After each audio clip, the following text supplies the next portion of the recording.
Hey guys, what's up? It's me, Meat Puppet. Another video for you guys today because it seems in Texas something gangster is happening at the moment.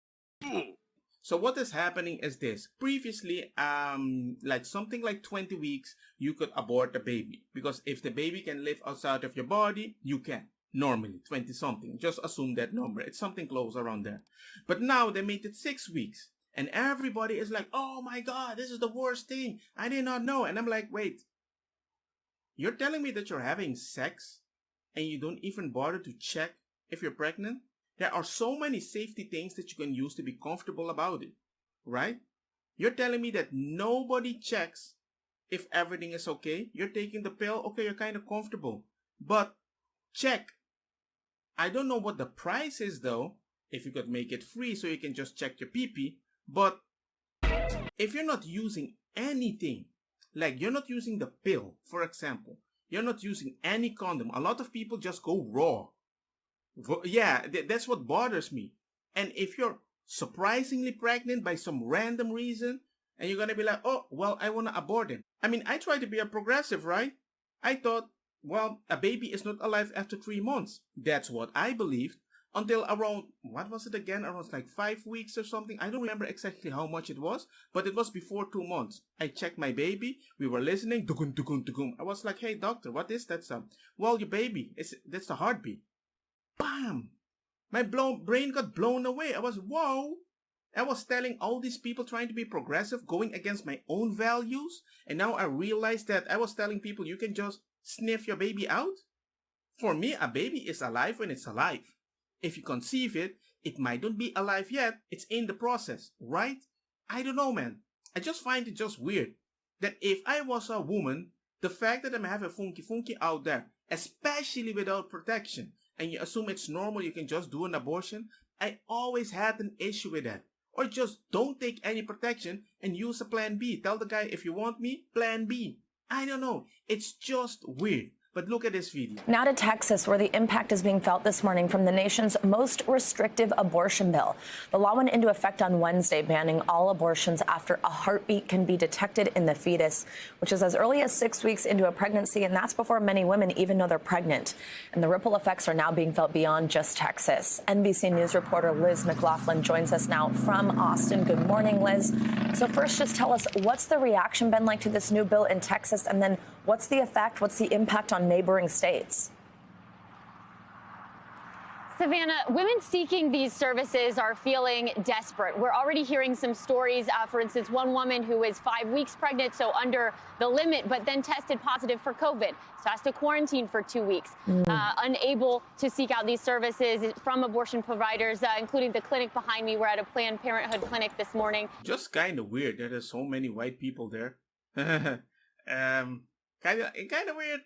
Kind of weird. Another example, one woman took a medication-induced abortion that did not take, very rare, so now it's a high-risk pregnancy. So these phone lines to clinics outside of the state are almost turning into helplines. People are calling, crying, afraid, not sure what to do. Some women don't have the means or time off work to be able to travel out of the state. For instance, Trust Women's Clinic in Oklahoma usually fields about 3 to 5 calls from Texans a day. Now that number is closer to 50. Savannah. Wow. Wow, I mean, that right there, you can understand the impact. Thank you so much. And also, we understand that some major companies in Texas are pushing back. Tell us the latest there. So American Airlines and Silicon Laboratories have spoken out against this. Some of Texas' biggest employers, though, like AT&T, have been quiet about this. Bumble and Match, the dating companies, are both female-led and Texas-based.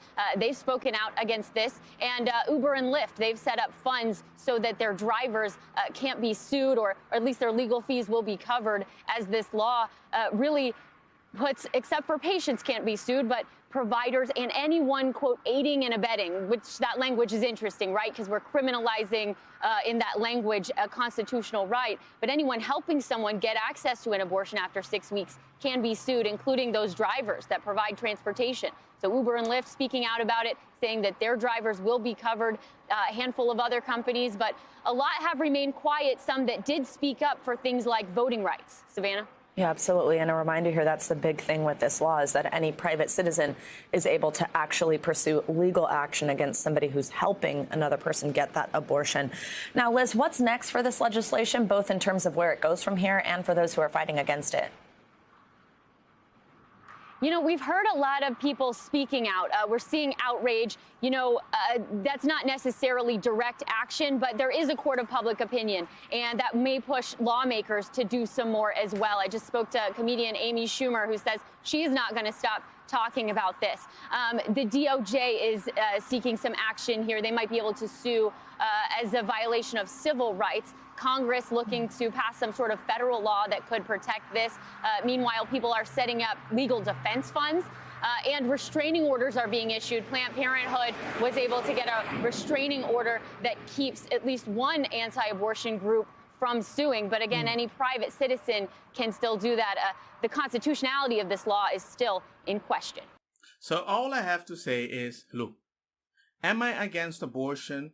Morally, yes. But if it's a law for specific people, if they want to have it after 20 weeks or whatever, 3 months, amen, you do you. If you want to abort the baby and you don't think it's alive, I can't change you. Maybe because I've seen how an abortion is, how they suck the baby and you can see the fetal trying to escape the tube. There was a video on YouTube about that. I was traumatized as a kid because when people were saying it's not alive, I saw it and I was like, damn, that little thing really tried to swim away. And I can understand people are like, yeah, but if you got raped and you don't report it, you can never do it after a specific amount of time because maybe somebody is following you. That is true. But even if the law is there or not, the guy is still following you. Because if you got raped anyway and the guy isn't following you, you can always go and do whatever you have to do. I mean, he's not going to follow you until 6 weeks and be like, okay, bye. You're supposed to report it. You're supposed to do something. It would really surprise me if you report it late and they would not help you because of that and you can have proof or whatever or something. Because if you don't have any proof and we're going to normalize everybody that wants an abortion, I got grape. You're going to put that word in such a muddy water, nobody is going to believe if something is real or not. All I'm saying is this, man. Look, if you're not using protection and you create the baby by accident and you don't know in 6 weeks, I have no sympathy for you because making a baby is something that I take sincerely serious. If the condom breaks, you are responsible. Check that thing 24/7. If the guy is gangster, hey, go do because when they pull out at the last minute to make a joke, I want to have a satisfying feeling.